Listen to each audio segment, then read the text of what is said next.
എന്റെ മനസ്സിൽ പ്രണയം ഇങ്ങനെ കിടന്ന് തിളക്കും. പുറത്ത് നല്ല മഴ. എന്റെ എല്ലാം എല്ലാം അല്ലേ. நீங்க அந்தாக்ஷரி விளையாடிட்டு இருக்கீங்களா? அலையത്ര നല്ല കിടക്കാട്ട് പാട്ട് പാടുവായിരുന്നോ? என்ன ലെറ്റർ? പറ അങ്ങോട്ട്. ചേച്ചി എന്റെ ക്രയോൺസ് ആണെന്നില്ലേ ചേച്ചി? അവളെ കൂട്ട ഒറ്റ ഇരുന്ന് ഫുഡ് കഴിക്കണം.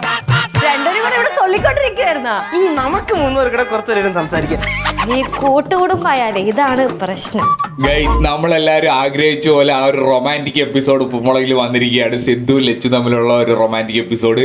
അപ്പോൾ നമ്മൾ ഒരുപാട് പേര് കമൻറ്റ് സെക്ഷനിലൊക്കെ പറഞ്ഞു ഞാൻ ഉപ്പുമുളക് ടീമുമായിട്ട് സംസാരിച്ചത്, അപ്പോൾ ഉടനെ ഉണ്ടാവുമെന്നായിരുന്നു പറഞ്ഞു. പക്ഷേ ഇത്ര പെട്ടെന്ന് ആ റൊമാൻറ്റിക് എപ്പിസോഡ് വരുമെന്ന് പ്രതീക്ഷിച്ചില്ല. എന്തായാലും നൈസായിട്ട് വന്നിട്ടുണ്ട്.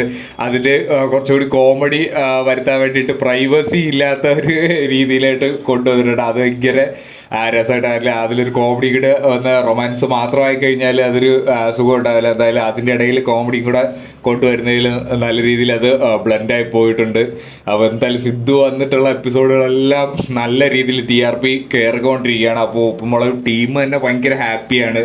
അവർ തന്നെ ഒരുപാട് പേര് ചോദിക്കുന്നുണ്ട് ഇപ്പോൾ എൻ്റെ ചാനലിൽ തന്നെ റിവ്യൂസ് അല്ലെങ്കിൽ എൻ്റെ ചാനലിൽ തന്നെ ഇപ്പോൾ വ്യൂസ് എങ്ങനെയുണ്ട്, കമൻസ് എങ്ങനെയുണ്ട് എന്നൊക്കെ ചോദിക്കുന്നുണ്ട്. അപ്പോൾ എല്ലാവരും ഹാപ്പിയാണ് എന്നാണ് ഞാൻ കൊടുത്തൊരു ഫീഡ്ബാക്ക്. നിങ്ങളുടെ ഓഡിയൻസിൻ്റെ ആ ഒരു റിയാക്ഷൻ കൂടെ പറയാൻ. ഈ റൊമാൻറ്റിക് എപ്പിസോഡിനെ പറ്റിയുള്ള